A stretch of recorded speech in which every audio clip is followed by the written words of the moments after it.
All right, what's going on, everybody? Kyle Welcher here with BassResource. I'm gonna take y'all kind of through how I gear up and how I fish my favorite bait, especially my favorite tournament bait coming up on the springtime.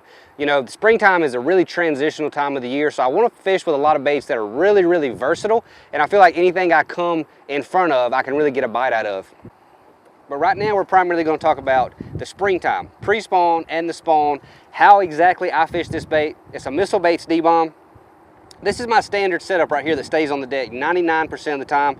It's a 7'6" rod, super high speed gear ratio reel, and then I have 22 pound Sunline shooter on there, a big 5/0 hook, and a 1/2 ounce weight. This is a standard one for me where I feel like any piece of cover I come by, unless it's extremely heavy matted grass, I can flip this bait in there and get a bite. It doesn't matter if I'm flipping laydowns, dock posts, isolated grass, whatever it is. But in this one, I'm gonna tell y'all about how I gear up for pre-spawn.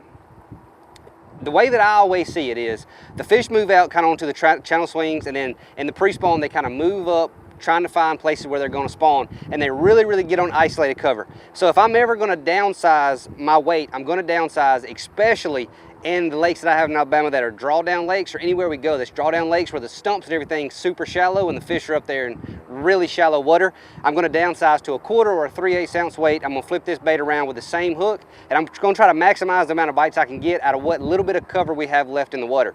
So it doesn't matter if the dock's 2 feet deep or 10 feet deep. It's a bait I feel like I can get bites off of. I just want to upsize weights if it's 10 feet deep because I can go a little bit faster. So whenever they first move up to spawn, we usually have a lot of stained water because in the wintertime we get a lot of rain typically. So for me, it's usually a black and blue or a bruiser or a bruiser flash type of color from D-bomb, from Missile, that I'm going to flip. It just seems like, especially in the pre-spawn, that's a color that even in clear water really, really gets eat. And other than that, the standard is going to be a green pumpkin. That's about the only two I flip. If I'm fishing a highland reservoir, I'll pretty much keep a green pumpkin. They just seem to eat them a little bit better. Or if we've got really clear water. So that's kind of the way that I gear up going into the pre-spawn, in my neck of the woods. But we always have tournaments that head to Florida, and I'll catch those exact same fish that are on the isolated stumps, on the back posted docks that are just kind of waiting to find where they want to spawn at. In Florida, they tuck up underneath grass mats, or they tuck in the tulies, or they tuck in the reeds, or wherever they get.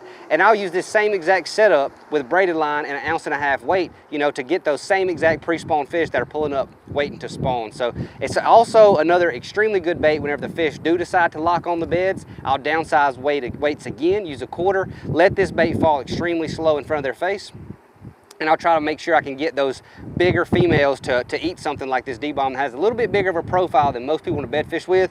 It really seems to make those big females bite. So that's kind of the way that I gear it up in the spring. I just kind of deviate exactly how heavy my weight is for how fast I want to fish that day. If there's only a lot of isolated cover, like if we've only got a few grass mats in Florida or a few stumps here and there in Alabama, I'm going to try to downsize my weights as much as possible and then fish a little bit slower. But if we have a lot of vegetation in the water, I'm going to upsize my weights. If we've got a lot of deep docks, I'm going to upsize my weights just so I can get a little bit further. So that's how I deviate with the D-bomb early in the year.